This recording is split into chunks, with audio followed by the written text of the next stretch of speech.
Good morning dear students. एक बार फिर से आप सभी का history classes by Kamlesh Kumar में हार्दिक स्वागत है। हम कक्षा 12वीं की पाठ्य पुस्तक भारतीय इतिहास के कुछ विषय भाग 1 में सेकंड चैप्टर राजा, किसान और नगर पढ़ रहे हैं, जिसमें अभी तक हमने बहुत ही महत्वपूर्ण जो टॉपिक्स थे, चाहे वो एग्जामिनेशन पॉइंट ऑफ व्यू से हो या फिर competitive examination point of view से हो, हमने डिटेल में पढ़े हैं। सबसे पहले महाजनपद काल, मौर्य साम्राज्य की स्थापना, मौर्य साम्राज्य के सभी जो महान शासक रहे हैं, बात चंद्रगुप्त मौर्य की, बिंदुसार, अशोक और अशोक के इतिहास के ऊपर सभी टॉपिक्स को हमने डिटेल में पढ़ा है।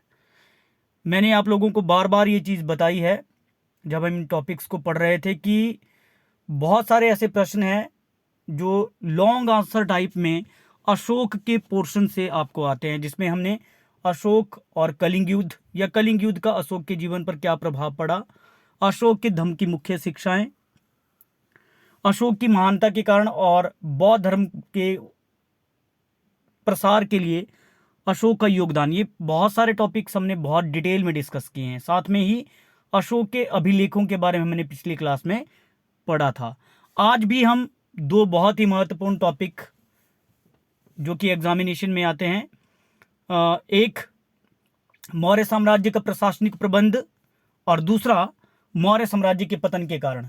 ये दोनों topic examination point of view से भी बहुत ज़रूरी है और कॉम्पिटिटिव एग्जामिनेशन में भी यहाँ से बहुत सारे प्रश्न पूछे जाते हैं। तो उम्मीद है कि आपको ये वीडियो पसंद आएगी और इसमें जितने भी प्रश्न जितने भी टॉपिक हम आज पढ़ेंगे वो आप लोगों को फ़ायदा देंगे। तो सबसे पहले हम स्टार्ट करते हैं मौर्य साम्राज्य का प्रशासनिक प्रबंध। मौर्य साम्राज्य के प्रशासनिक प्रबंध की हम बात करें तो मौर्य जो शासक थे वो बहुत अच्छे प्रशासक भी रहे हैं। बात चंद्रगुप्त मौर्य के प्रशासन की हो, बहुत ही प्लानिंग के साथ बहुत अच्छे तरीके से कौटिल्य के निर्देशों के अनुसार उन्होंने अपना प्रशासन प्रबंध चलाया और अर्थशास्त्र में भी बहुत सारी ऐसी बातें हैं जो प्रशासन और राजनीति के ऊपर कौटिल्य के द्वारा लिखी गई है। और चंद्रगुप्त मौर्य कौटिल्य को बहुत मान देता था, बहुत सम्मान देता था, और है भी सही, क्योंकि चंद्रगुप्त मौर्य के उत्थान और मौर्य साम्राज्य की स्थापना में कौटिल्य ने सबसे महत्वपूर्ण योगदान दिया है। कौटिल्य की पुस्तक अर्थशास्त्र में प्रशासन के सभी पहलुओं में राजा का विचार और आदेश सबसे ऊपर होते हैं। चाणक्य के अनुसार, चाणक्य मतलब कौटिल्य को ही चाणक्य कहा जाता है। आप लोगों को पता है कि कौटिल्य को चाणक्य और विष्णुगुप्त के नाम से भी जाना जाता है। तो चाणक्य के अनुसार राज्य के 7 अवयव, जिसमें राजा, अमात्य, अमात्य मतलब मंत्री, जनपद, जनपद मतलब कि प्रांत, दुर्ग, ये आप जानते हो दुर्ग जो है वो जो जब कोई आक्रमण होता है तो उस आक्रमण को रोकने के लिए जो दुर्ग बनाए होते हैं वो बड़ा महत्वपूर्ण योगदान देते हैं। और कोष, राज्य की अर्थव्यवस्था, और साथ में ही बल, राज्य की सेना की शक्ति और राज्य के मित्र, राजा के मित्र, ये सभी बहुत ही महत्वपूर्ण लोग होते, बहुत महत्वपूर्ण बातें होती है जो किसी भी साम्राज्य को सुदृढ़ करने में बड़ा महत्वपूर्ण योगदान देती है। और कौटिल्य ने ये बातें चंद्रगुप्त मौर्य को बताई थी और चंद्रगुप्त मौर्य ने इन बातों को अपने प्रशासन में इम्प्लीमेंट भी किया था। जहाँ तक मौर्य प्रशासकों की या शासकों की बात है तो मौर्य शासक बहुत अच्छे शासन प्रबंधक थे। तो आज हम बात कर रहे हैं मौर्य साम्राज्य के प्रशासनिक प्रबंध की विशेषताओं की, जिसमें सबसे पहले हम पढ़ेंगे राजा। राजा की अगर हम बात करें तो जैसा कि कौटिल्य ने भी कहा था कि राजा जो है सबसे शक्तिशाली होता है, सभी शक्तियाँ राजा के पास होती है, वो एक निरंकुश शासन की तरह जो है वो शासन करता है। लेकिन मौर्य शासकों की अगर हम बात करें तो वो कभी भी निरंकुश नहीं रहे, उन्होंने जो भी डिसीजन लिए वो लोगों की भलाई के लिए लिए। और जहाँ तक राजा की शक्तियों की बात होती है, सारी की सारी शक्तियाँ राजा के पास होती थी। हालांकि जो मंत्री नियुक्त किए जाते थे वो केवल राजा को एडवाइज कर सकते थे, उनकी एडवाइस को मानना या न मानना ये सारा राजा के ऊपर निर्भर करता था। तो और राजा जो है अपने राज्य का मुख्य न्यायाधीश भी होता था, मतलब सबसे बड़ा न्यायाधीश, जो मुद्दे, जो मुकदमे, कोई भी जिन मुकदमों का फैसला नहीं कर पाता था, लास्ट में राजा उनका फैसला करता था। और उसका पद पैतृक होता है। पैतृक पैतृक मतलब कि राजा की मृत्यु के पश्चात उसका सबसे बड़ा पुत्र जो है वो राजा बनता था। तो राजा का पद जो है पैतृक होता था, उसमें कोई इलेक्शन नहीं होता था। तो कुल मिला के राजा बहुत शक्तिशाली होता था। ऑलमोस्ट राज्य की सभी शक्तियां जो है उसके हाथ में होती थी। ठीक है, अब हम बात करते हैं सेकंड, मंत्री परिषद। मंत्री परिषद की हम बात करें तो सभी गुप्त शासकों मौर्य शासकों ने अपने प्रशासन को सही तरीके से चलाने के लिए अलग अलग विभागों में अलग अलग मंत्रियों की नियुक्ति की। और ये सभी के सभी मंत्री अलग अलग विभागों की राय जो है वो राजा को देते थे। उनकी राय को मानना या सलाह को मानना, उनकी एडवाइस को मानना या ना मानना, it's all depend on the king. ये राजा के ऊपर निर्भर करता था, उनकी बात को मानना है। मैक्सिमम ऑफ द टाइम जितने भी मौर्य शासक रहे हैं वो अपने मंत्रियों की बातें मानते थे, क्योंकि उन्होंने बहुत अच्छे और बहुत ईमानदार और बहुत विद्वान मंत्रियों को जो है नियुक्त किया जाता था। तो पहला हो गया हमने इसमें केंद्रीय शासन प्रबंध में राजा और मंत्री परिषद। केंद्रीय शासन प्रबंध की यहाँ पे बात हम कर रहे हैं। केंद्रीय शासन प्रबंध में आप लोगों को अगर सही तरीके से बोलूं तो भारत की अगर हम बात करें तो दो प्रकार की सरकारें होती है। कि केंद्र सरकार, हालांकि अपने पॉलिटिकल साइंस में पढ़ा होगा डिटेल में, थोड़ा सा मैं ऐसे फटाफट से आप लोगों को बताता हूँ। केंद्रीय सरकार जो पूरे देश के ऊपर शासन चलाती है, जितने भी हमारे 28 स्टेट्स और 9 यूनियन टेरिटरीज हैं, उन सब के ऊपर जो है वो शासन करती है। पहले हमारे 29 स्टेट्स थे और 7 यूनियन टेरिटरीज थी। अब यूनियन टेरिटरीज जो है केंद्र शासित प्रदेश हमारे 9 हो गए, जिसमें जम्मू और कश्मीर और लद्दाख ये अलग से 2 केंद्र शासित प्रदेश बन गए। जबकि हमारे राज्यों की संख्या जो है 29 से 28 हो गई, क्योंकि अब जो पहले स्टेट थी जम्मू एंड कश्मीर वो अब यूनियन टेरिटरीज बन गई है उसकी। तो पूरे देश में केंद्र सरकार शासन करती है। और केंद्र सरकार की अगर हम बात करें तो नाम मात्र में सबसे बड़ा जो ओहदा होता है वो राष्ट्रपति का होता है, लेकिन वास्तविक शक्ति जो है प्रधानमंत्री के हाथ में होती है। और मंत्री परिषद जो है वो प्रधानमंत्री की सहायता के लिए होती है, जो कि अलग अलग विभागों जिनको बांटे जाते हैं। तो वैसा ही केंद्रीय शासन प्रबंध मौर्य शासकों का भी था, जिसमें राजा सबसे शक्तिशाली था और मंत्री परिषद में बहुत सारे मंत्री होते थे जो राजा को सलाह देते थे। कौन कौन से मंत्री होते थे ये हम बात करते हैं। सबसे पहले हम बात करेंगे प्रधानमंत्री।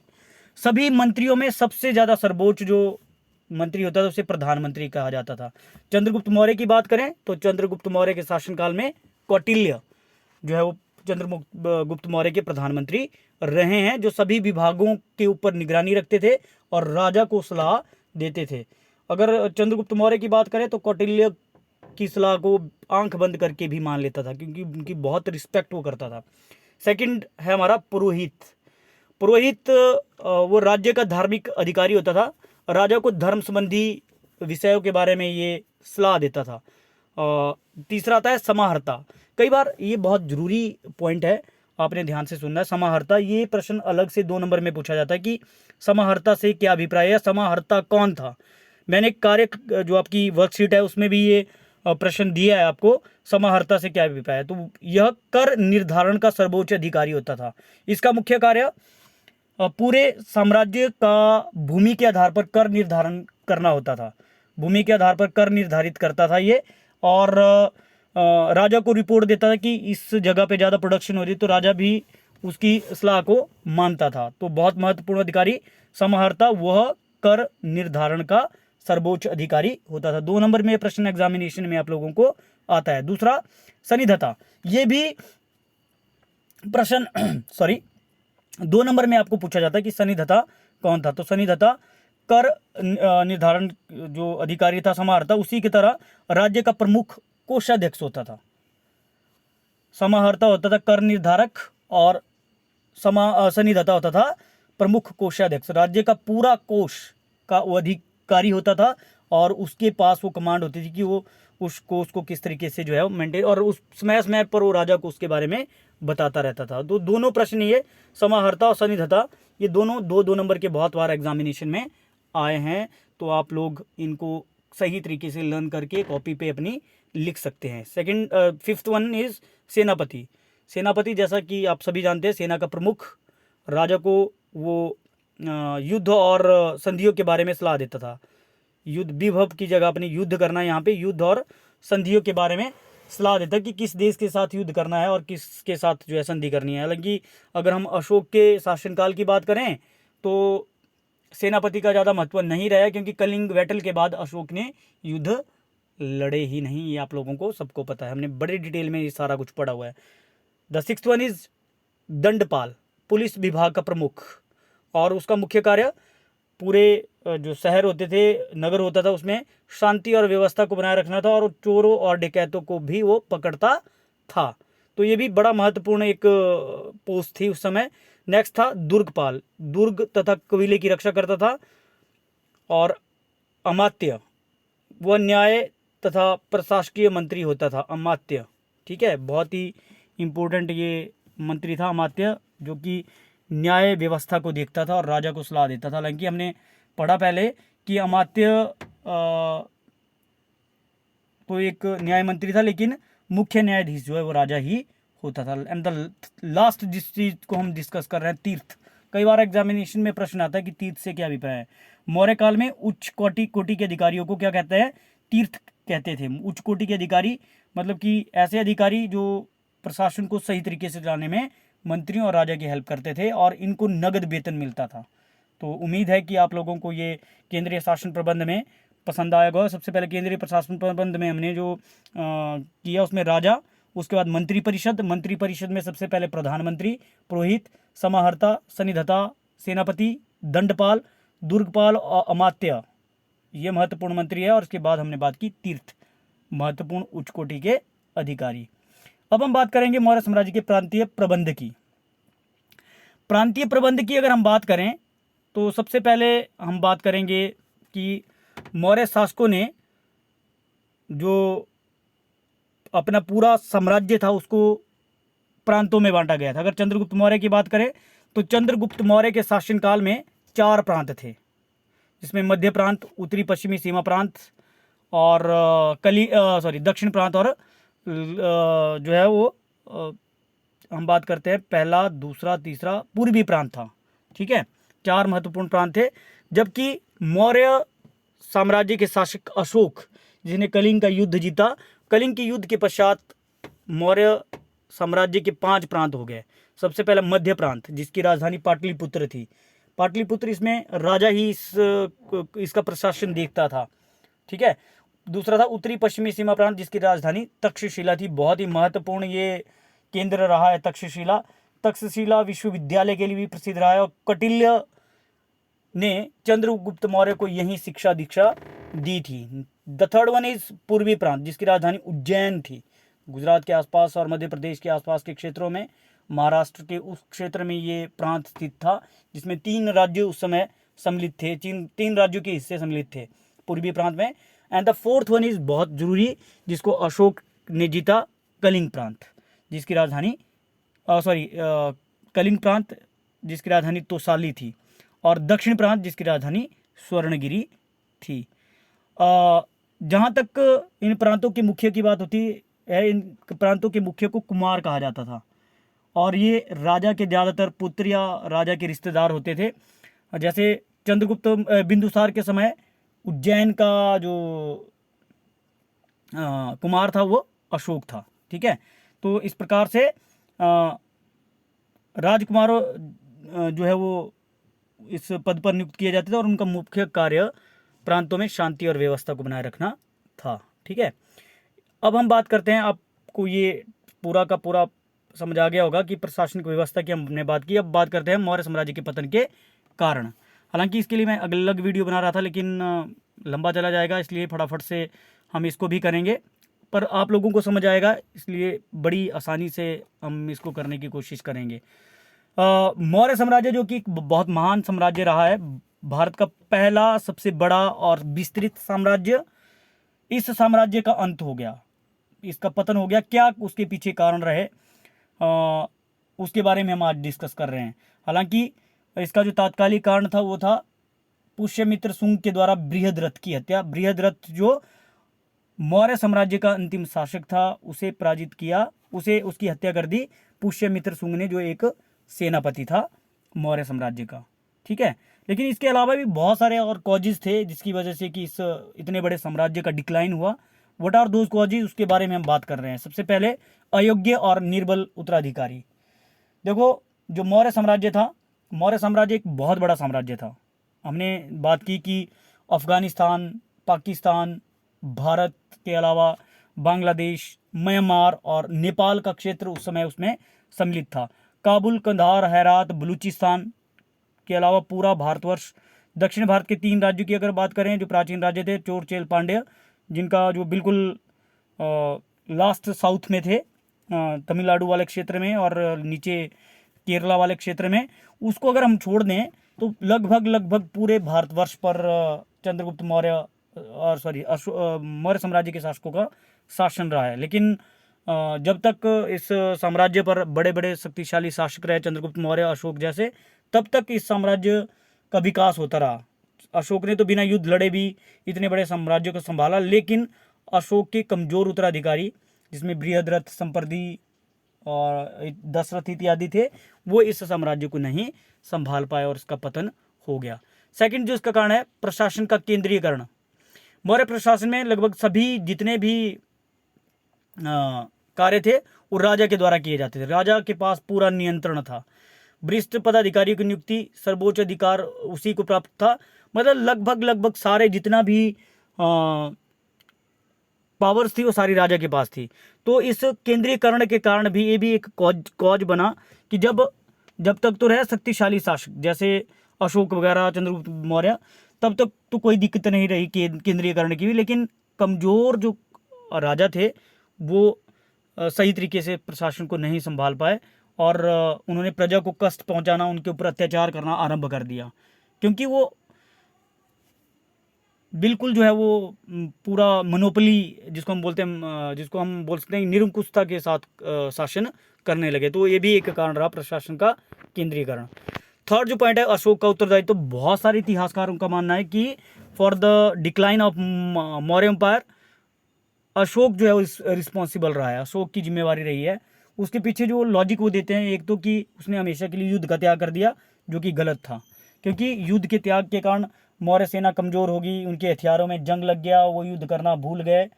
और इसके अलावा और भी बातें कही जाती है कि अशोक ने बहुत सारा धन जो है खर्च कर दिया बौद्ध धर्म के प्रचार के लिए, प्रसार के लिए, शिलालेखों के लिए, स्तूपों के लिए, विहारों के लिए, जिसकी वजह से खजाना जो है वो खाली हो गया।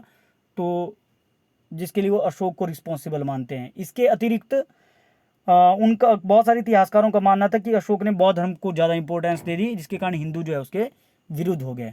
तो इन सभी कारणों के लिए अशोक को जो है वो रिस्पॉन्सिबल माना जाता है।